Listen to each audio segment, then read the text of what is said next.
Baik, kita mulai. Bismillahirrahmanirrahim. Assalamualaikum warahmatullahi wabarakatuh. Waalaikumsalam warahmatullahi wabarakatuh. Alhamdulillahi rabbil alamin. Wabihi nasta'inu ala umuri dunya waddin. Assalatu wassalamu ala ashrafil anbiya'i wal mursalin. Nabina Muhammadin wa ala alihi wa sahbihi ajma'in. Allahumma alimna ma yanfa'una wa zidna ilman wa amala. Allahumma amin.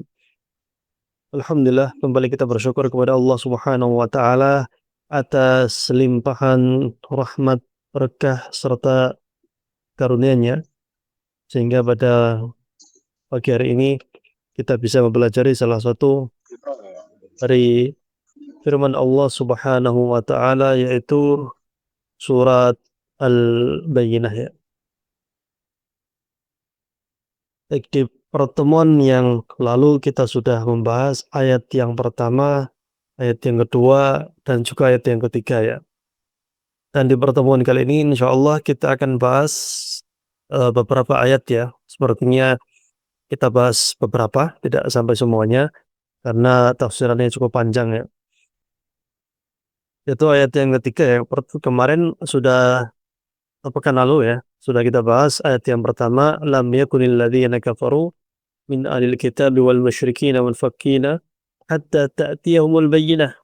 Orang-orang kafir dari golongan ahli kitab, orang-orang musyrik tidak akan meninggalkan agama mereka sampai datang kepada mereka bukti yang nyata. Rasulun minallah yatlu suhufa mutahharah, itu seorang rasul dari Allah Subhanahu wa taala yang membacakan lembaran-lembaran yang disucikan.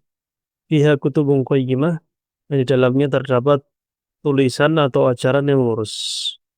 Ayat yang keempat adalah wa ma tafarraqal ladzina utul kitaba illa min ba'di ma ja'atuhumul bayyinah. Dan tidaklah berpecah belah orang-orang yang telah diberi kitab, yaitu Yahudi dan Nasrani, kecuali setelah datang kepada mereka bukti yang nyata. Kemudian kalau kita lihat di sini,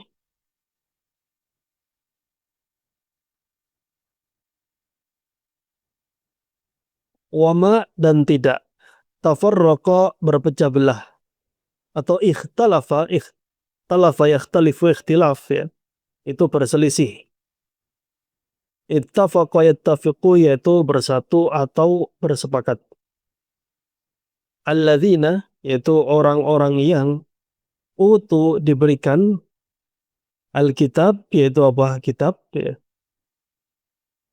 Illa, kecuali, min ba'di, sesudah, di sini qabli, sebelumnya, ma apa atau apa yang ja'athum, datang kepada mereka al-bayyinah, datang kepada mereka bukti yang nyata, atau al-hujjah, alasan atau bukti ya. Asyubha yaitu kerancuan, makanya syubhat ini disebut dengan kerancuan ya, kesamar-samaran.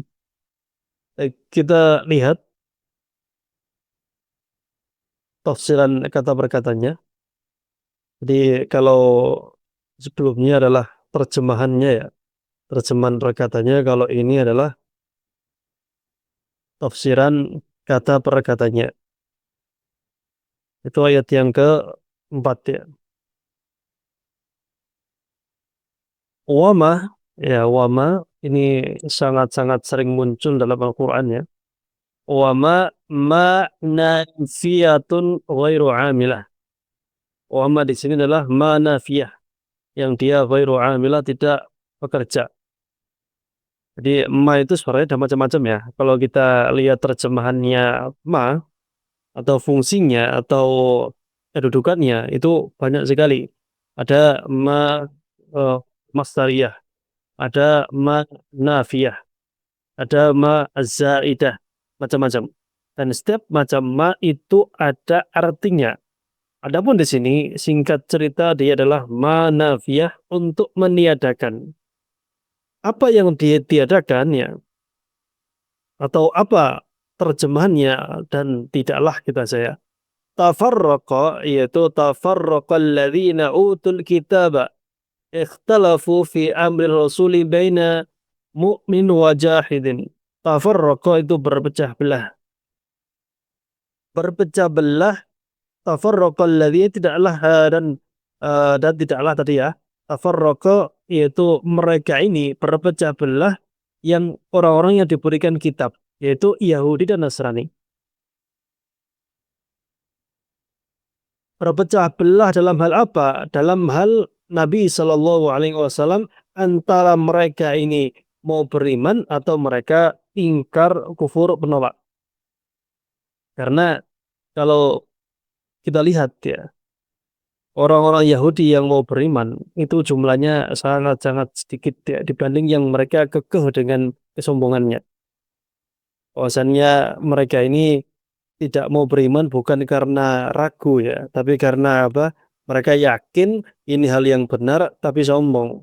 Mereka menganggapnya orang-orang Yahudi ini, Nabi itu ya harus dari keturunan mereka. Kalau nggak dari keturunan mereka ya nggak mau beriman mereka.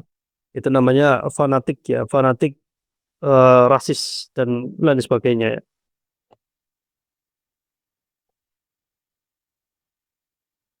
Baik. Alladzina ini isim mausul ya, isim mausul li jama'atil dzukur, untuk laki-laki banyak orang. Ini sangat masyhur sekali ya.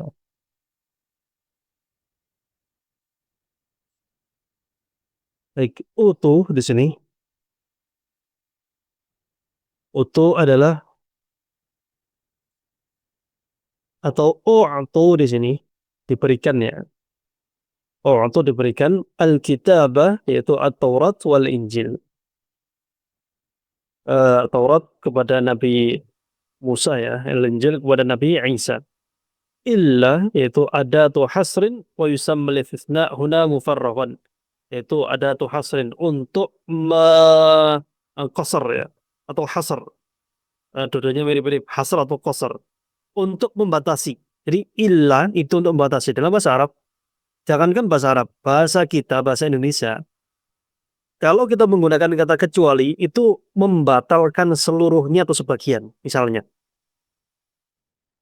datang, misalnya apa, Mbak? Telah datang para siswa kecuali sebagiannya. Artinya membatalkan sebagian, gitu ya. Apa namanya, membatalkan sebagian atau seluruhnya. Baik. Jadi illa artinya kecuali. Terjemahannya biasanya seperti itu. Istisna una mufarroqon. Nanti ada istisna yang apa namanya mufarroqon, itu adalah dia tidak tidak apa ya, tidak ada yang dikecualikan dari mustasna minhu. Insyaallah akan kita bahas di YouTube ya, insyaallah. Illa min di sini harfu jarrin yufidu makna ibtida'il ghayah. Min di sini digunakan untuk memulai sesuatu. Jadi kalau startnya dari mana? Ya dari min. Finishnya sampai kemana? Sampai ila. Jadi min sama ila itu start dan finishnya. Ada orang gerak jalan itu ya. Min itu startnya dari situ. Ila itu sampai kemananya. Ba'di dzarfun mubhamun. Yufhamu ma'nahu bil idhafati lima uh, lima ba'dahu harusnya ini ya. Bil idhafati lima ba'dahu harusnya. Seperti di sana lima ba'dihi, harusnya lima ba'dahu ya. Wa huwa naqidu qabl, dan dia adalah lawan kata dari sebelum. Itu dzaraf, dzaraf itu ada dua ya. Ada dzarful makan, ada dzarful zaman. Eh, keterangan itu ada dua, keterangan tempat dan keterangan waktu ya. Yang di sini dipahami maknanya dengan cara diidhafahkan, disandarkan, idhafah itu disandarkan ya. Untuk apa setelahnya. Dan dia lawan kata, nakid itu lawan kata. Lawan kata dari sebelum. Lawan kata dari sebelumnya. Ma di sini harfun masdari, huruf masdar ya. Ada ma masdariyah di sini ya.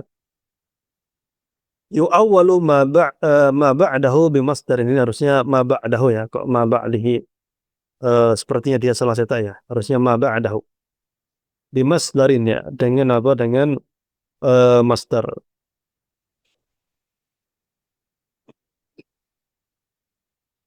atathum datang kepada mereka al-bayyinah al-hujjah al-wadihah, yaitu hujjah atau bukti yang nyata. Jadi ini ayat yang keempat ya. Baik teman-teman sekalian, sebelum kita lanjutkan pelajarannya, ada sedikit pengumuman yang ingin kita sampaikan, bahwasannya kita membuka program perbaikan bacaan Al-Quran ya, yaitu tahsin dan juga tajwid bersama para ustadz dan ustadzah yang sudah memiliki sanad bacaan yang bersambung sampai ke Rasulullah Sallallahu Alaihi Wasallam, sudah punya sanad dan juga hafidhah 30 juz. Teman-teman sekalian bisa menyetorkan hafalannya kepada para ustadz dan ustadzah yang telah kita pilih untuk kemudian dikoreksi dan juga dibetulkan apabila ada kesalahan. Insya Allah 3 kali dalam 1 pekannya. Dan di setiap grupnya kami batasi tidak terlalu banyak agar pembelajaran bisa lebih maksimal dan juga menjaga kualitas pembelajaran yang ada. Segera daftarkan diri Anda, klik link yang ada di bawah ini. Jazakumullah khairan, barakallahu fikum. Jadi ayat yang keempat ini menjelaskan tentang apa? Tentang penekanan dari ayat-ayat yang sebelumnya. Ayat yang pertama ya, ini membahas yang sudah kita bahas pekan lalu, membahas tentang bahwasannya orang-orang kafir dan musyrik itu tidak akan mau mereka melepaskan keyakinan melenceng mereka. Ya, sampai datang kepada apa? Kepada mereka bukti yang nyata. Bukti yang nyata itu adalah seorang Rasul dari Allah Subhanahu wa Ta'ala yang membacakan ayat-ayat, membacakan apa ya, lembaran-lembaran yang disucikan. Itu Rasulullah SAW yang di dalamnya ada kitab-kitab ya, ada hukum-hukum, ada hakikat-hakikat, ada ayat-ayat ya, yang muhkamah mustaqimah, yang lurus dan tidak ada penyimpangan. Nah, diteruskan penekanan dan tidaklah orang-orang ahli kitab Yahudi dan Nasrani, mereka tidaklah bercerai-berai dalam arti kata seperti ini. Dalam arti kata mereka ini sebelumnya semuanya yakin kalau akan ada nabi akhir zaman. Hampir semua nabi mengatakan ya, atau semua nabi mengatakan bahwasannya nanti di akhir zaman akan ada nabi begini dan begitu. Semua ahli kitab mereka yakin, pasti sepakat, gak ada yang berselisih kalau akan ada nabi akhir zaman. Nah, mereka sepakat ini, belum berselisih. Nah, setelah datang bayyinah, bukti yang nyata berupa nabi akhir zaman, mereka baru berselisih. Yang satu mau beriman, yang satu tidak. Mayoritasnya yang gak mau beriman. Orang-orang sudah kita ceritakan sebelumnya ya, kalau orang Yahudi ini di Madinah, mereka pindah ke Madinah ya karena menunggu nabi akhir zaman di situ. Mereka itu suka mengancam orang-orang Arab ya.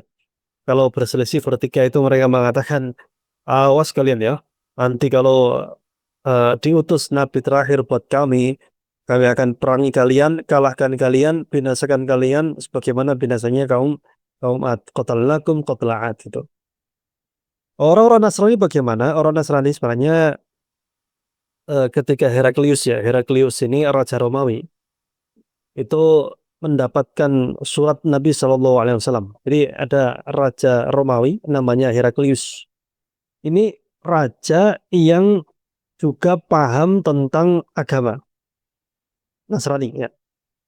Raja yang paham tentang agama, ngerti kitab Injil ya.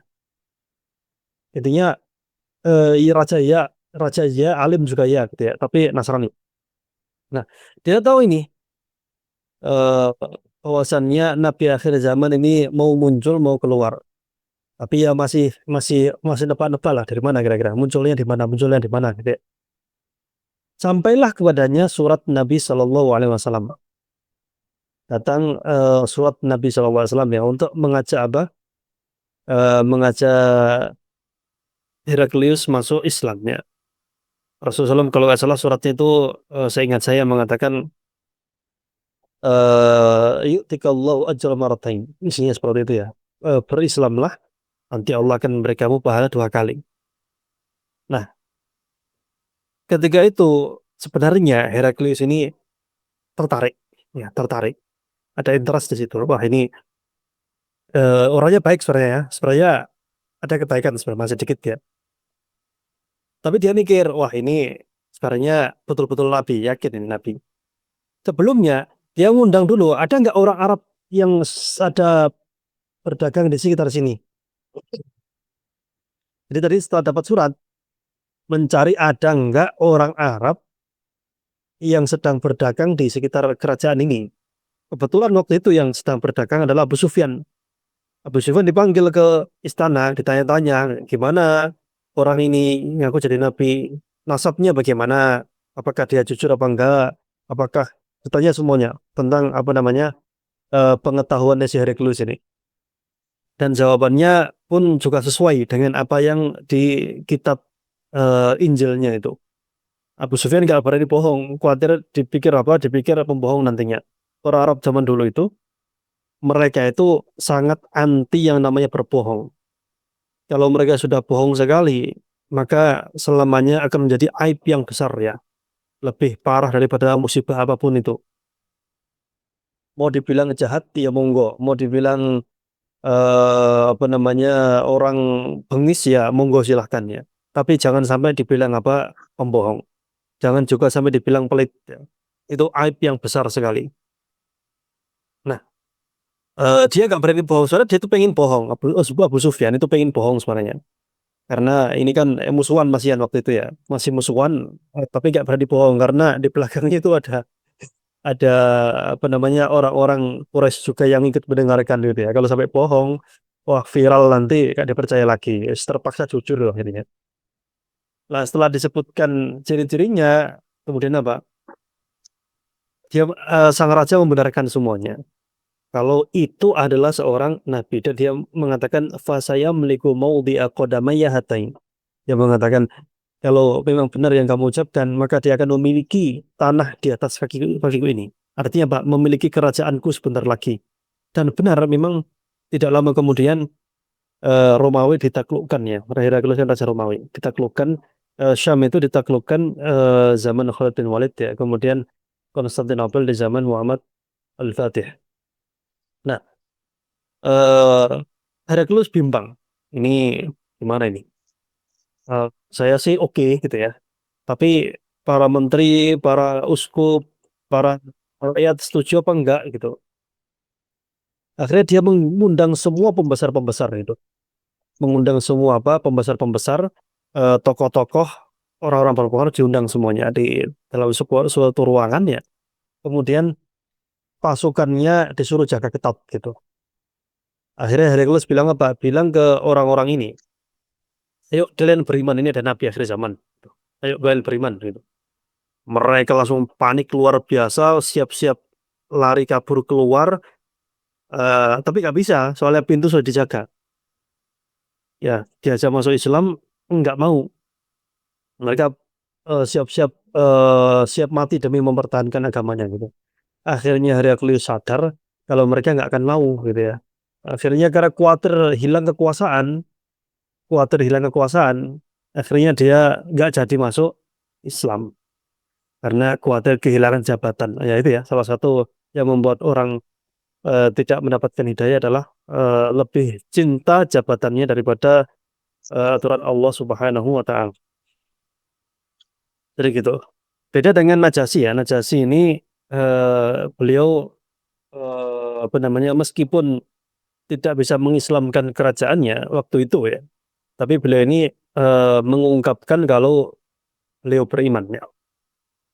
Adapun orang-orang Majusi waktu itu yang menerima suratnya Rasulullah SAW dirobek-robek gitu ya. Akhirnya apa? Rasulullah mendoakan SAW agar Allah merobek-robek kerajaannya.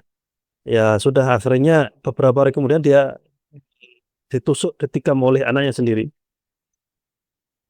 Baik, jadi mereka ini orang-orang Ahlul Kitab Yahudi dan Nasrani sebelum ada Nabi Shallallahu Alaihi Wasallam, mereka sepakat kalau akan ada Nabi.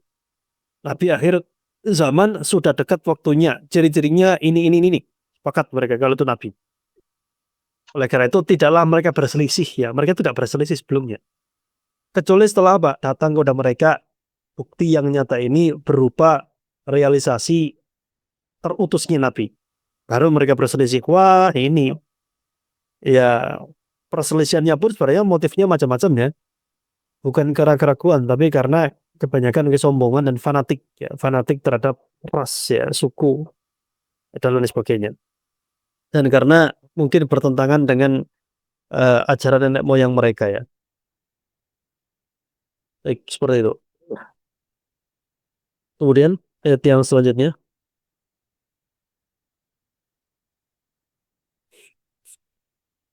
Wa ma umiru, oh sebentar. Ini dulu ya. Wa ma umiru illa liya'budullah mukhlishina lahuddin. Dan tidaklah mereka diperintahkan ya. Tidaklah mereka diperintahkan atau kullifu di sini dibebani ya, karena kalau kita lihat ya ada namanya ahkam taklifiyah nantinya. Sebenarnya bukan maksudnya adalah perintah itu beban, tapi memang perintah itu pada dasarnya memiliki sifat menyuruh ya. Nuhu yaitu mereka dilarang. Illa kecuali liya'budu untuk menyembah. Liyuti'u untuk taat ya. Liya'su untuk durhaka. Allah, di sini Allah Ta'ala, mukhlisin mengikhlaskan atau muwahhidin mengisahkan, musyrikin menyekutukannya. Lahu kepadanya ad-din yaitu agama atau ibadah. Agama atau ibadah.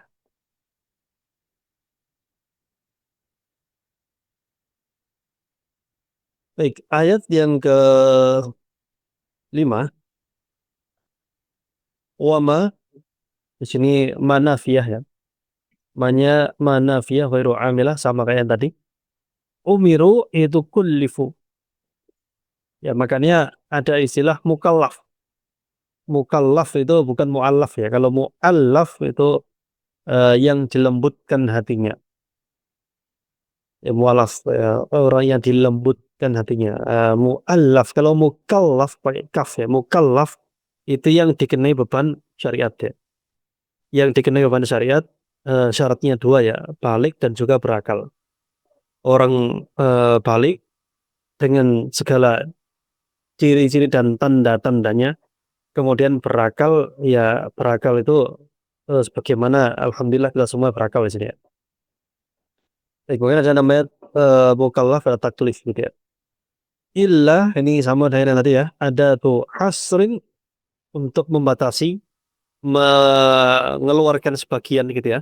Wa yusamma istisna huna mufarraghun. Istisna yang mufarragh yang dia itu tidak mengeluarkan pengecualiannya. Insyaallah akan kita bahas di YouTube juga insyaallah ya. Liya'budu liyanqadu wa yakhda'u. Itu liya'budu untuk mereka beribadah, liyanqadu yaitu mereka agar taat gitu ya. Inqada yanqadu itu mereka taat, wa yakhda'u dan mereka tunduk.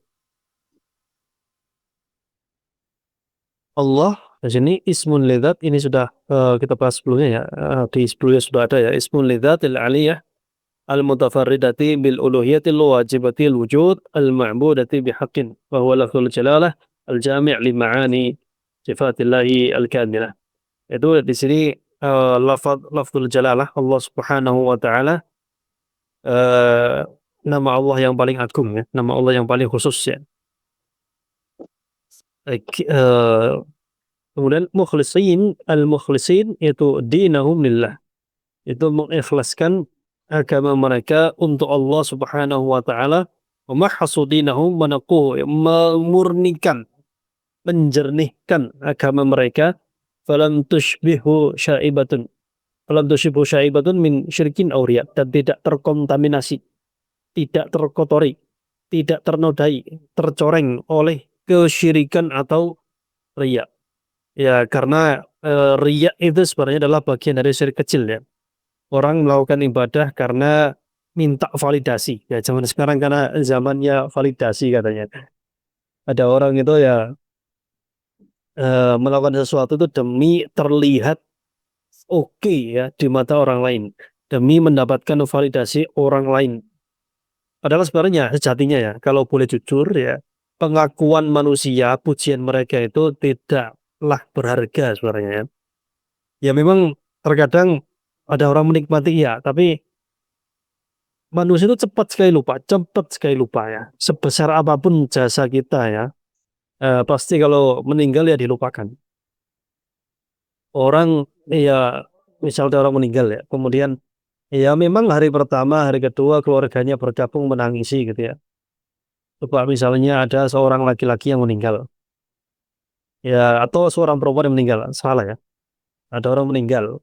Kemudian hari pertama, hari kedua pasangannya, anaknya, istrinya atau keluarganya menangisi. Menangis ya, memang sedih, yang terpukul dan macam-macam. Lewat 1 pekan, 2 pekan, ya 1 bulan, 2 bulan, ya semuanya sudah bangkit, seakan-akan tidak terjadi apa-apa. Ya, apalagi setahun 2 tahun, mungkin istrinya atau suaminya sudah nikah lagi, rumah tinggalnya sudah dibagi-bagi dan makan dan mungkin sudah dijual ya, digadaikan gitu ya, atau yang lain ya.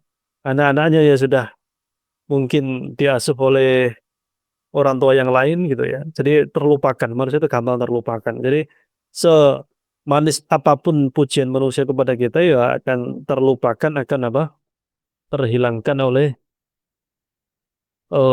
apa ya, oleh oleh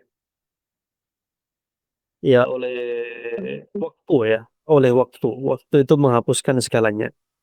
Dan faktanya waktu itu bisa menghilangkan kesedihan dan kebahagiaan dengan rentan yang sama. Jadi yang hilang oleh waktu itu bukan karena bukan kesedihan saja. Sekali lagi, yang hilang oleh waktu itu bukan kesedihan saja. Kita sedih hari ini, sebulan 2 bulan mungkin hilang. Tahun 2 tahun apalagi. Tidak hanya kesedihan saja, kebahagiaan pun ya itu juga akan hilang oleh waktu. Ya hari ini kita bahagia, sebulan 2 bulan ya sudah biasa lagi gitu ya. Saya ambil contoh gampang, misalnya kita sangat bernafsu untuk beli mobil, beli motor, beli HP, beli rumah, beli macam-macam lah ya. Eh, Kebahagiaannya atau ginilah, nih mungkin kalau rumah kebutuhan kali ya. Saya persempit, saya kasih contoh yang lebih gampang lagi. Beli HP baru, oke, beli HP baru. HP yang lama masih nyala nggak masih. Tapi rasa dalam hati itu pengen punya HP baru. Nah, beli HP baru, hari pertama beli seneng gitu ya. Besoknya sepekan lagi, 2 pekan lagi udah biasa, nggak ada rasa, biasa aja gitu ya. Beli motor, motornya lama masih berfungsi, ya masih berfungsi dengan baik ya. Kenapa beli motor lagi? Ya biar dikatakan wah gitu ya, biar ya namanya juga pengen-pengen aja gitu.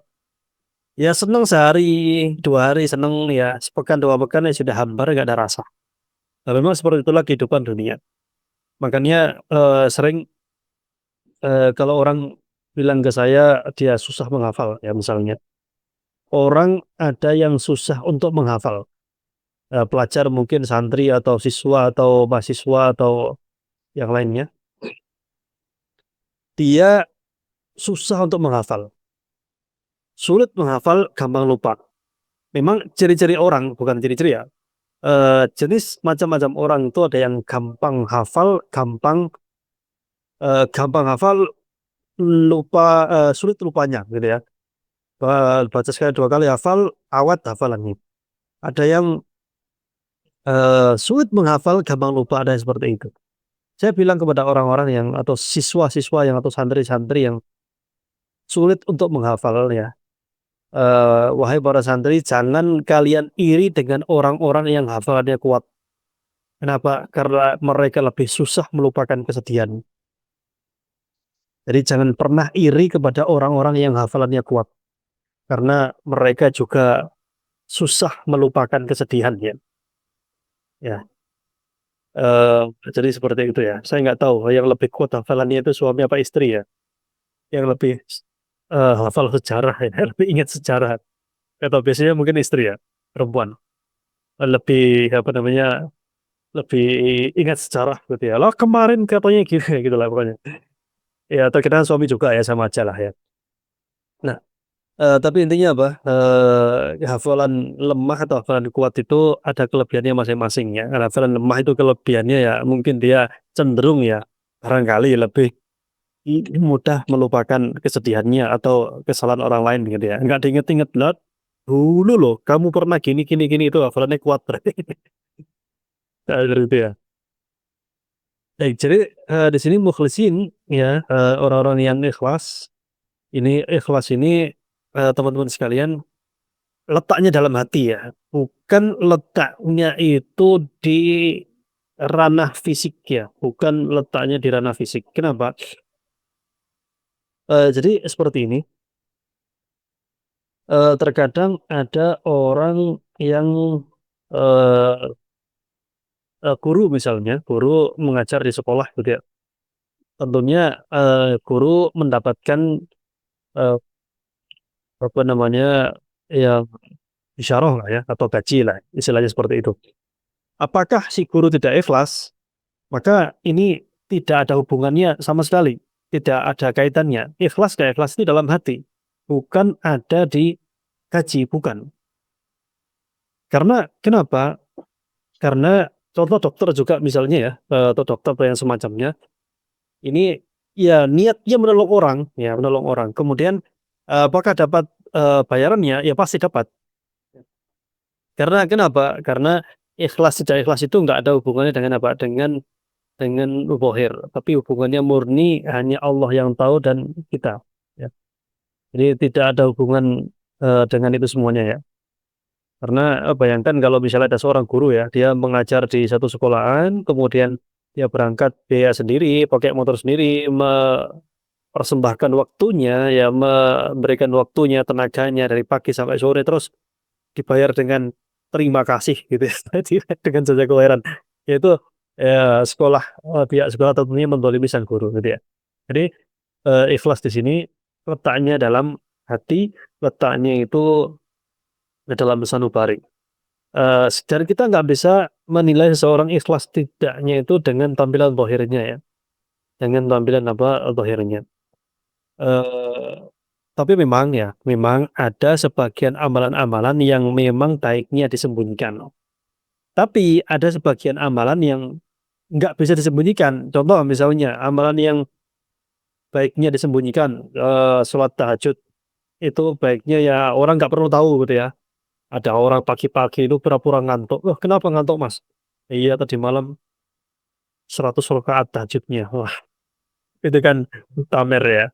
"Wah iya ini, itu agak lemas kenapa?" "Wah puasa ini." Jadi orang sebenarnya nggak perlu tahu gitu loh, ada ibadah-ibadah yang orang nggak perlu tahu. Kayak ya sholat sunnah kita, sedekah kita, kemudian perbuatan baik kita itu orang nggak perlu tahu, karena kita bukan mencari validasi orang lain. Kecuali mungkin untuk ini ya, ngasih contoh kepada yang lain mungkin ya. Tapi ada ibadah-ibadah yang nggak mungkin disembunyikan. Contoh apa? Sholat Jumat. Sholat Jumat kan nggak mungkin di kamar sendiri, dia pasti di masjid gitu, nggak mungkin masih ketahuan gitu ya. Atau misalnya sholat Idul Fitri, sholat jamaah, dan lain sebagainya, itu kan nggak mungkin disembunyikan ya. Haji misalnya, haji sendirian di kamar kan nggak mungkin. Baik, lahu di sini, tolong tidak ada yang coret-coret ya.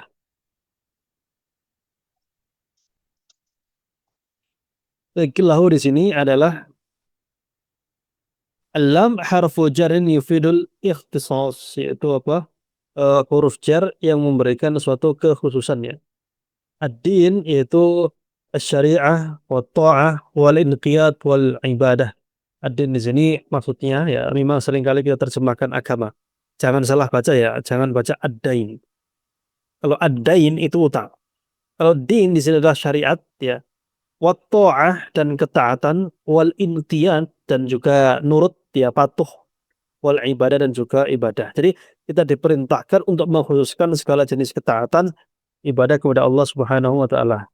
Sekali lagi tolong jangan ada yang coret-coret ya.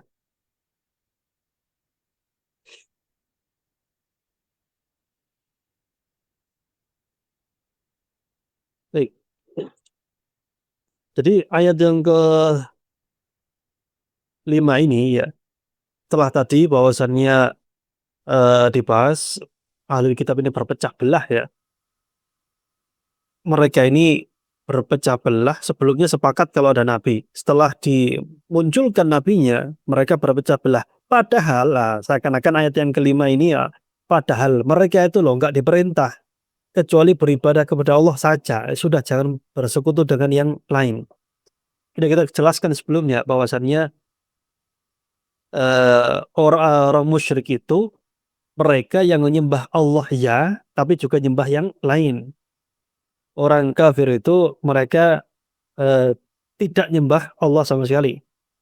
Atau ilhad atau ateis ya. Mereka itu yang eh, mereka yang tidak percaya bahkan mengingkari adanya Tuhan ya. Semuanya itu tidak baik ya, tidak bagus. Kemudian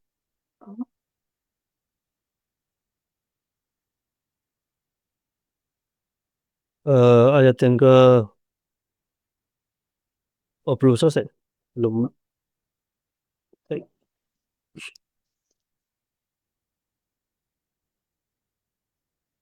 Kemudian di sini mana tadi?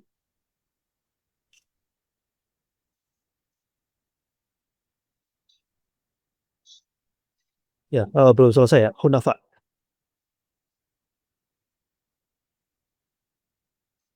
Baik, hunafa di sini artinya yang lurus ya. Lurus atau hanif. Lurus atau hanif atau mustaqimin ya. Mustaqim atau mustaqimin ini kalau jamaknya ya. Mustaqimin. Atau lurus atau istiqomah ya. Mustaqim. Makanya kita berdoa ihdinas siratal mustaqim ya. Itu di sini namun harifin yaitu apa? Menyimpang. Wa yuqimu dan menegakkan, wa yu'addu dan menunaikan, wa yudayyi'u dan menyanyiakan. As-shalah ini salat ya. Wa yu'tu dan menunaikan, wa yu'tu dan memberikannya. Wa yamna'u dan menahan. Az-zakata zakat ya, wa dzalika dan demikian itu din agama al-qayyimah yang lurus ya, al-mustaqimah al-mu'waj ya bengkok. Baik. Seperti ini cukup panjang ya. Hunafa di sini hunafa alillah mali'ina ma'ilina 'ani syirki ilal imani bil ikhlas. Hunafa itu apa? Hunafa itu menghindar, menjauhi, lari dari kesyirikan. Lebih condong, lebih mengarah kepada iman dan ikhlas.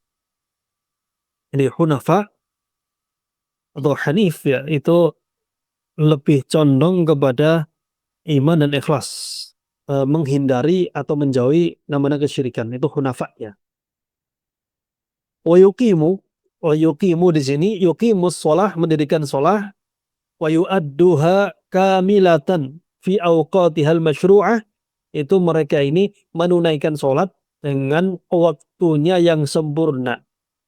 Waktu yang sempurna menegakkannya dengan sempurna dan pada waktu yang telah ditentukannya. Jadi mendirikan salat ya. As-shalah al-ibadatul masyru'ah hiya al-aqwal wal afal muftadhah bitakbir wa mukhtatamah bitaslim. Jadi mereka mendirikan salat ya, mendirikan di sini menegakkannya secara sempurna, rukun-rukunnya, syarat-syaratnya, menjauhi pembatal-pembatalnya dan dikerjakan pada waktu yang telah ditentukannya.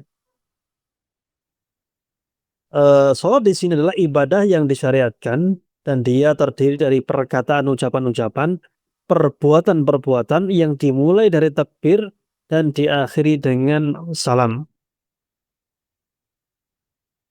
Diakhiri dengan apa? Dengan salam. Baik. Jadi mereka ini orang-orang yang hunafa, mereka itu mendirikan sholat, wa yu'tuz zakah.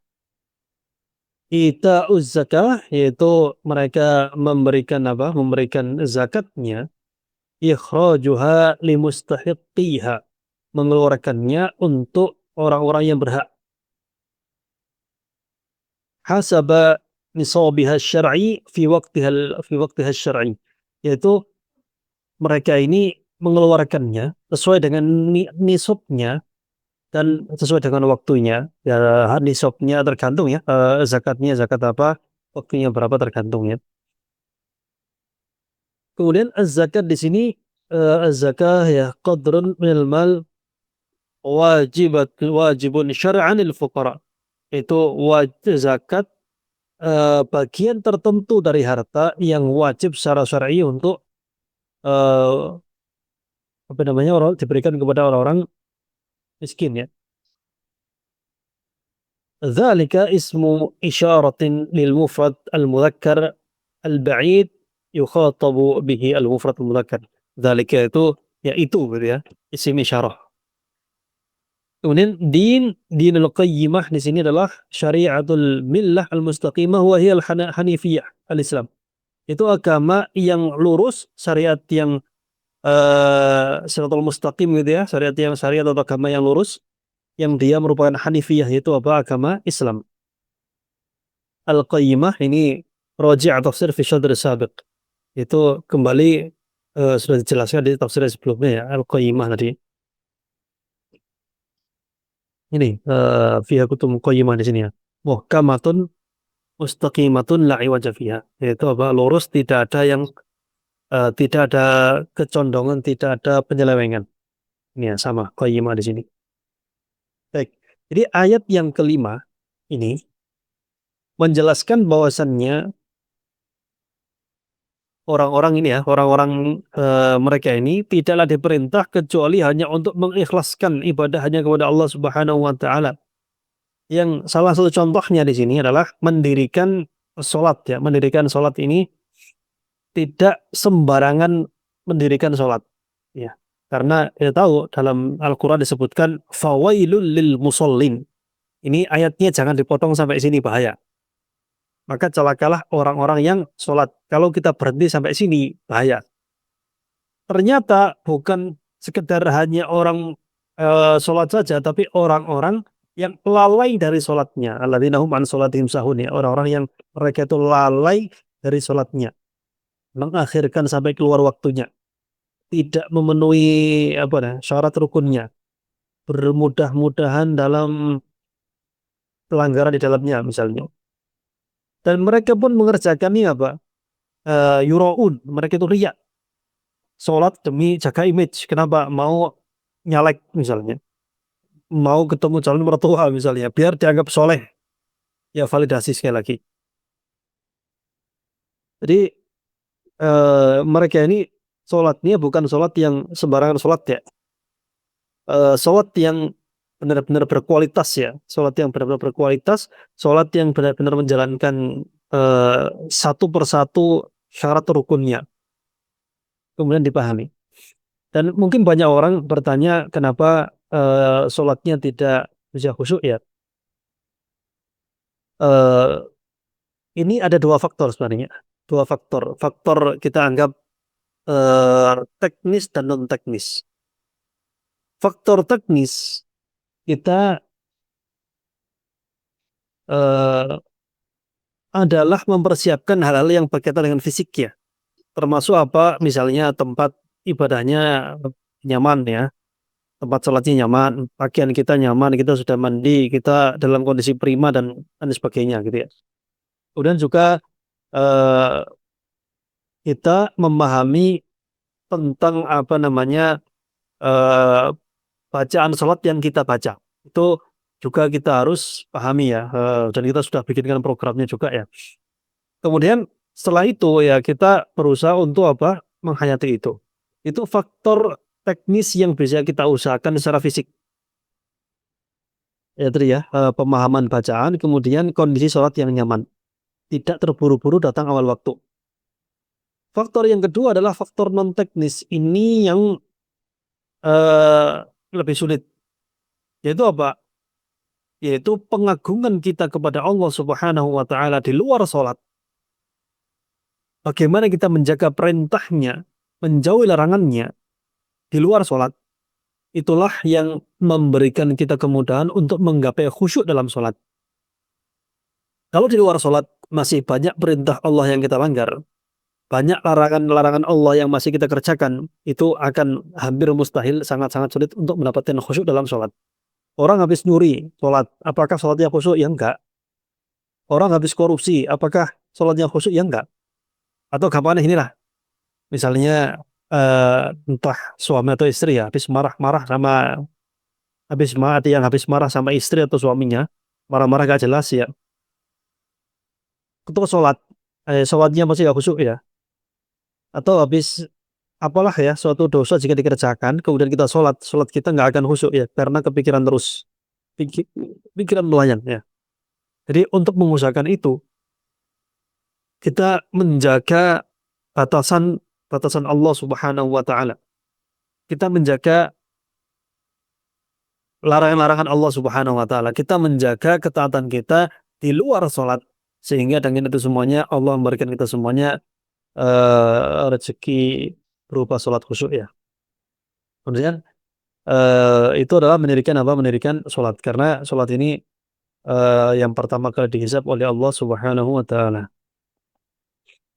Wa yu'tuz zakah, dan memberikan zakat ya, memberikan zakat, apa namanya, membayarkan zakatnya ya. Ada macam-macam zakat ya, ada zakat eh, zakat fitri, ada zakat mal, dan masing-masing punya aturan sendiri. Yang penting ininya dia memberikan hak orang-orang miskin di situ. Wa dzalika ismu isyarah, ini sama ya. Dzalika tadi artinya itu gitu ya. Dan itulah agama yang lurus. Baik, ini ayat yang kelima ya. Kita mungkin sampai ayat yang kelima kita baca tafsirnya dulu aja. Nanti kalau masih ada sisa waktu ya boleh kita lanjutkan ayat yang ke-6 ya. Tapi coba dulu kita baca tafsirnya ya. Baik, dari ayat yang keempat ya, ayat yang pertama, kedua, ketiga sudah kita bahas ya. Yang merasa ketinggalan mungkin boleh menyimak di YouTube ya, insya Allah rekamannya di sana. Baik, yang ayat yang keempat ya, wa ma ikhtalafal yahud alladzina u'tu taurat wan nasara alladzina u'tul injil. Dan tidaklah berselisih, yaitu orang-orang Yahudi yang mereka diberikan Taurat dan orang-orang Nasrani yang mereka diberikan Injil, illa min ba'di ma ba'athallahu nabiyyahu ilaihim, kecuali setelah Allah Subhanahu wa taala mengutus seorang nabi kepada mereka. Aminhum man aslam, di antara mereka ada yang masuk Islam. Yang paling terkenal orang Yahudi yang masuk Islam adalah Abdullah bin Salam. Abdullah bin Salam ya, beliau meriwayatkan hadis itu sangat-sangat unik ya. Belakang itu mim semuanya. An Abdillah bin Salam, an Rasulillah sallallahu alaihi wasallam, afsus salam, wa at'imut ta'am, wasilul arham, wa sallu bilaili wan nasu niyam, tadkhulunal jannata bisalam, atau darussalam gitu ya. Rawahu Muslim kalau nggak salah. Jadi mim semuanya ya. Abdullah bin Salam gitu ya. Kemudian dan orang Nasrani ya, orang Nasrani ini, Yahudi Nasrani, mereka ini tidaklah berselisih pendapat kecuali setelah datang kepada mereka, setelah Allah mengutus kepada mereka nabi. Jadi mereka ada yang beriman, wa minhum man tamada fi kufrihi ma'a ilmihi bisidqi nabihi, dan di antara mereka juga ada yang terus menerus, ada yang apa namanya, berlarut-larut dalam kekufurannya, meskipun mereka tahu kalau itu benar-benar nabi real ya, bukan bohong-bohongan, benar-benar seorang nabi. Ya karena faktor yang sangat banyak ya. Ya mereka menolak ya ada yang karena fanatik, ada yang karena sombong, ada yang karena iri dan dengki ya. Ya Abu Jahal itu eh, apa namanya nggak mau beriman ya iri. Kenapa kok dari Bani Hashim yang jadi nabi? Kenapa nggak dari Bani saya sendiri gitu ya? Ya irilah ya. Kemudian bahkan pamannya Nabi bernama Abu Lahab ya, itu juga nggak terima kalau ponakannya yang jadi nabi. Baik, nomor 5. ويظهر جرم وعناد اليهود والنصارى أنهم ما أمروا في هذا القرآن إلا بما أمروا به في كتابهم من عبادة الله وحده. Dan muncul ya jarimah atau pelanggaran atau kejahatan ya dan inat ke eh, apa namanya inat ini kalau kata orang Jawa bengkile ya apa namanya tidak patuh ya tidak ketidakpatuhan nah, atau kekeh dalam pelanggaran itu inat ya muncul itu semuanya dari Yahudi dan Nasrani bahwasanya mereka itu nggak diperintah di Quran kecuali sebagaimana perintahnya juga dalam kitab mereka. Jadi sebenarnya isi perintah Taurat, Injil sama Quran itu sama.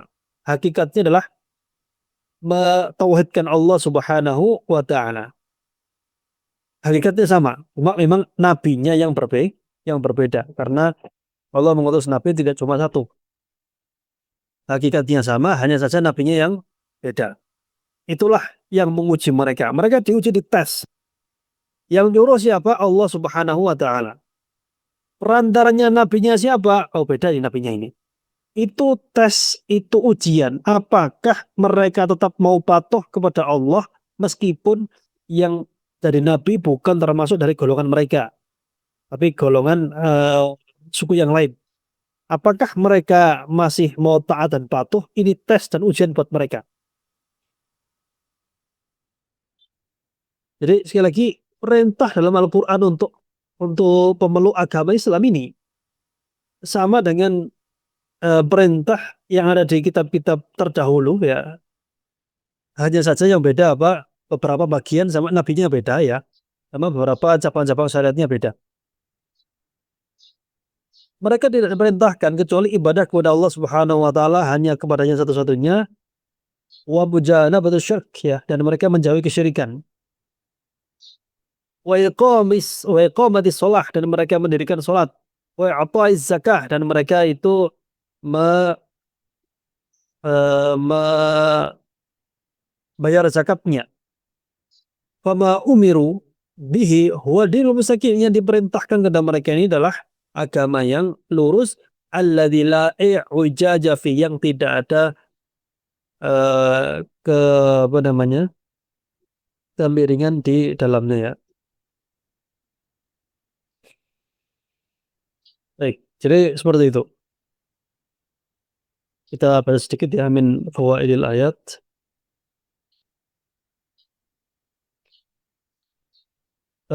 Ini termasuk ayat-ayat yang atas ya. Ini enggak perlu sebenarnya. Atau ini dari sini aja ya.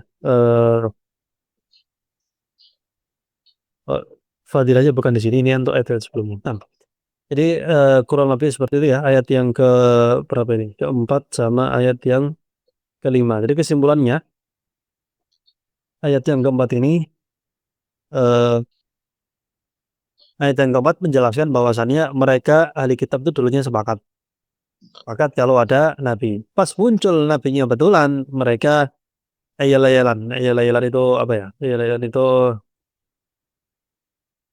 eh berselisih pendapat gitu ya. Ada yang beriman, ada yang tidak. Dan mereka padahal mereka ini yang ayal-ayalan itu yang apa berselisih itu tidak diperintahkan kecuali apa? Beribadah ikhlas hanya kepada Allah Subhanahu wa taala, agama yang sebagai agama yang lurus ya.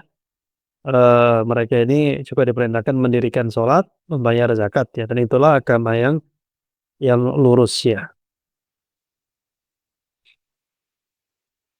Baik.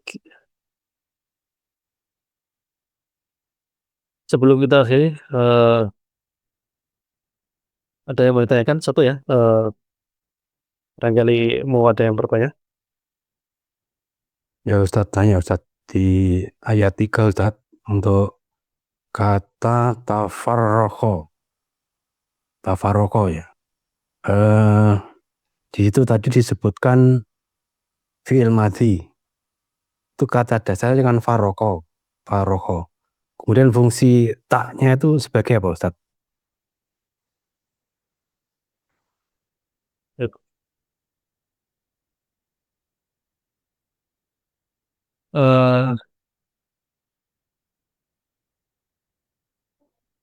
Tafaroko di sini ya. Ya tafaroko.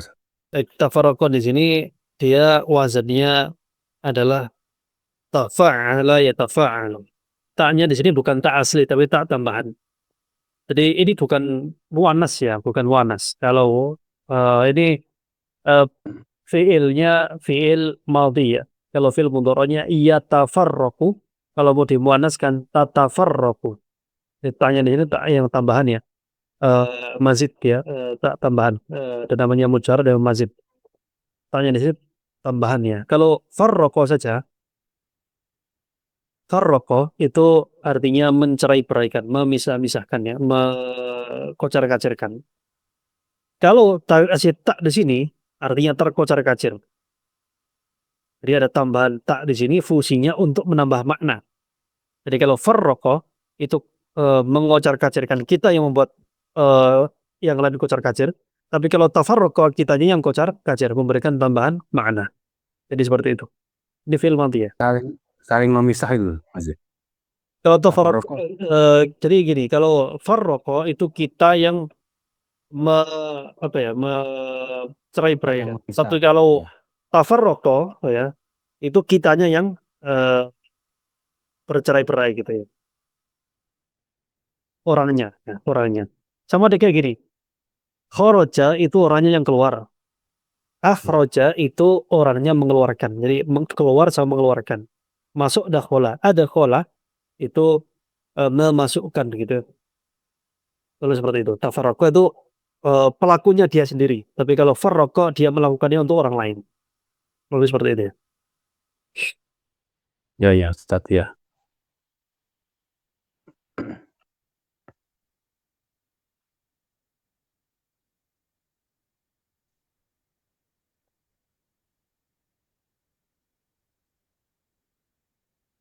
Baik, kalau ada pertanyaan ya, sebelum kita akhiri, eh, jangan lupa di Murojaah ya. Ini surat yang cukup mungkin sebagian kita banyak yang sudah lupa juga sama surat ini. Kalau mungkin sebelum surat Al-Bayyinah mungkin kita masih banyak yang hafal ya, banyak yang hafal eh, seperti surat Al-Asr ya, kemudian Al-Fil ini kan apa namanya masih ingatan atau hafalan ketika kecil dulu masih tersisa mungkin ya. Tapi kalau sudah Al-Bayyinah ke atas ini ya, mungkin ini masih pendek yang ini ya. Kemudian setelah-setelahnya ini akan lumayan agak agak panjang ya. Ya sampai sini agak agak agak panjang terus di murojaah. Jadi pesan saya jangan lupa di murojaah. Baik. Eh, sebelum kita akhiri juga ya, PDF-nya ada tak? PDF-nya ada. Nanti akan kita share bersamaan dengan rekamannya insya Allah ya. Assalamualaikum Ustaz. Sebentar ada yang bertanya lewat ini ya, lewat lewat apa ini? Tulisan. Apakah Nasrani, Yahudi, orang kafir atau musyrik? Karena di zaman ini dikatakan non-Muslim. Yahudi Nasrani ini mereka ini kita sebutnya orang kafir karena apa namanya orang Islam beriman itu rukun Islam berapa rukun Islam itu? Rukun Islam kan? Lima ya. Salah satunya beriman kepada para Rasul Nabi. Nah, Yahudi Nasrani ini mereka beriman tidak pada semua Rasul. Yahudi ini mereka ya beriman sama Nabi Musa ya, sama nabi-nabi Bani Israel ya mereka beriman. Tapi apakah mereka beriman kepada Nabi Muhammad SAW? Sebenarnya tidak.